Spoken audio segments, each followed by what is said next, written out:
Последните минути од денешното издание на Македонија наутро ги резервиравме за успешните ученици од средното училиште Шаип Јусуф, кои што добија неколку награди на 55-тите детски рацинови средби. Велам добро утро за директорот на училиштето Доан Сулемански. Добро утро и добре ни дојдовте. Заедно со него Али Ахмед, кој што е добитник на наградата на детски рацинови средби, заедно со Леон Али. Добре ни дојдовте. И сега, Леон Али, сакам да дискутираме малку за наградите, кој како. Трета награда, три награди, всушност втора на преварот по ораторство е вашата, а вие, Леон, трета на рецитаторскиот, втора на ликовниот конкурс. Да не погрешам. Да, како помина се во Велес? Ке почнеш ли? Ајде, двајцата, не е проблем. Па не знам, целата организација беше, организираност беше многу на високо ниво и беше доста феноменална. Имаа повеќе учесници од цела Македонија. И беше еден голем предизвик, може да кажам. Но сепак се изборивме и дојдовме едни на добрите. Искуството беше стварно добро. Се учествува на ваков надпревар, нели? Дружбата беше топ со нашите ментори, да. Тоа е многу важно. Целиот случај, тоест јас учествував во ораторство, Леон учествуваше во рециталот и ликовната творба, да. Тоа беше топ, ми беше предизвик да учествувам на таков надпревар. Еве сега ќе користам прилика да се заблагодарам до менторите, психологот на училиштето Ана Костадиновска, нашиот директор, и професорката по македонски Александра Весна. Тоест, темата на ораторството беше Рацин, поет на болката и љубовта. Јас со мојот говор сакав да дадам еден порака да се задржи како традиција Рацин, или како во општеството да се уште да се организират и такви надпревари. И користев стилската фигура компарација помеѓу минатото и сегашноста. И сега да се биде меѓу најдобрите на манифестација која што во континуитет се организира во чест на безвремениот Рацин е, верувам, привилегија и за вас како ученици, но од друга страна и награда за училиштето кое што го представувате. Да, инаку се надеваме дека училиштето е гордо од нас и директорот. Инаку да се навратам јас, темата со Али ни беше иста горе-доле, само творбите беа поразлични. Мотивацијата за ликовната творба ми беше целиот живот на Рацин.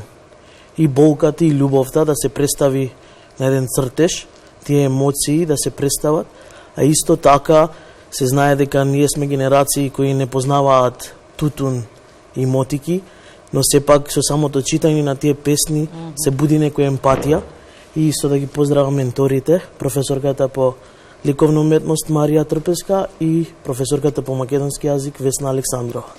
Господин Сулемански, ова се први награди на рацинови средби? Ние како училиште прв пат годинава решивме да учествуваме на детските рацинови средби, инаку тоа се престижни средби кои што нели се организираат во чест на ликот и делото на еден од најбитните македонски автори. Да, прв пат учествуваме на ваков надпревар и навистина неочекувано, но добивме скоро во сите категории награда. И ова не се единствените награди на училиштето. Би сакала малку да продискутираме и за тоа дека не само учениците, туку и наставниците ви се добри во она што го работат. На листата на 23 најдобри наставници на град Скопје се најде деновиве и ваш наставник на листата. Да. Манифестацијата која што организираше град Скопје по повод да ги награди вреднува достигнувањата на наставниот кадар во средните училишта, за прв пат се организира од ваков тип во градот Скопје. Нели ние со интерни правилници и одредени процедури избиравме кој треба да биде најдобар наставник. Учествуваат различни тела, вклучувајќи го наставничкиот совет, советот на родители, училишниот одбор, па дури ученичката заедница. Наш предлог од нашето училиште беше колегата по историја професорот Бобан Јовановски. и истиот беше прифатен и прогласен како еден од најдобрите, тоест од нашето училиште најдобар, заедно со другите најдобри професори од другите средни училишта. Колку и како се унапредува меѓу другото наставата во училиштето? Ова е болна точка, имајќи предвид дека години наназад бараме квалитетни кадри, а за да ги имаме квалитетните кадри, треба да им понудиме нешто, во случајов квалитетно образование. Така. Предизвик е да се биде директор во денешно време без разлика дали тоа е основно или средно училиште. Пред се треба да се внимава во начинот и на организација на наставата од аспект инфраструктурна, нели? Еве ние како училиште се погрижуваме тоа да биде кабинетска настава, за секој предмет да имаме посебно организирани кабинети, различен менеджмент и поставеност на клупите, нели, набавување и обезбедување на потребни нагледни средства, помагала, повеќе практични вештини, стекнување на повеќе искуства, бидејќи на крајот од денот за учениците се најбитни вештините, а не и толку многу теоретските знаења. Пред се особено кога станува збор за стручните училишта. Кога сме кај вештините и знаењето, каква е соработката со наставниците? Колку тие ви помагаат, отворени се за соработка, за комуникација и по завршувањето на часовите? Бидејќи ние сме различни различни смерови. Да. КМН, бизнес администратори. Да, бизнес администраторите. До сега немам некој проблем, да кажам, со професорите. Секогаш кога барам некоја помош или да ми се објаснат работите врска нели со предметот кој што ни го предава професорот, секогаш имам фидбек од професорите на многу добар, културен и голема соработка, тоест јас имам лично. Леон, вие сте медицина? Да, четврта година, инаку и кај нас истото, има соработка.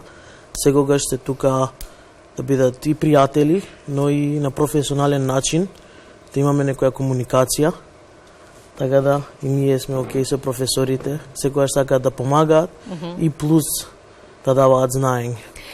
Го имам кај себе училишниот весник. Тука генерално, како впрочем во секое училиште, се информираат и учениците, па и родителите за сето оно што е ново и актуелно во училиштите. Имате многу смерови за кои има новости и многу што да се каже и напише, но живееме период на сериозна економска криза, која и тоа како се одразува во секој сегмент од живеењето, ќе се одрази ли во и се одразува ли веќе во образовниот процес или засега се тече непречено? Генерално во нашето училиште сега за сега течи се непречено. Имаме обезбедено се што е потребно за непречено бивање на воспитно-образовниот процес. Немаме проблем со исплата нели на електрична енергија и други режимски трошоци, апсолутно, иако тоа е предизвик на секој училиште. Благодарение на градот Скопје, благодарение на нашето добро менаџирање, ги одговараме на времено сите предизвици и веруваме дека успешно ќе си ја завршиме и оваа календарска година, но и учебната година. Четврта година сте, што значи дека ситно броите некаде до донесувањето на одлуката што понатаму. Каде по средно бизнес администрација и медицина, предпоставувам, Леон, патиката е зацртана. Да. Во иднина планирам најпрво да завршам општа медицина, како еден добар доктор, и потоа специјализација, патологија, тоест судска медицина.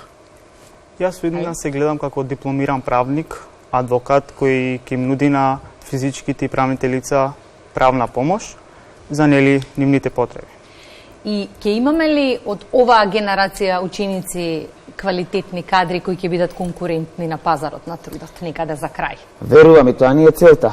Ние како средно училиште се трудиме да создадеме конкурентен кадар кој што ќе одговори пред се на потребите на работодавачите и да одговара нели на генералните општествени прилики во државата и пошироко. Верувам во учениците, се гледа голем потенцијал, ние сме ново училиште и допрва нели тоа треба да го докажеме и покажеме. Зборувам ново бидејќи започнавме со работа од 2015 година. Со наградиве за почеток на добар пат сте. Јас ќе посакам многу успех и да се гледаме повторно за убави поводи, може така? Секако.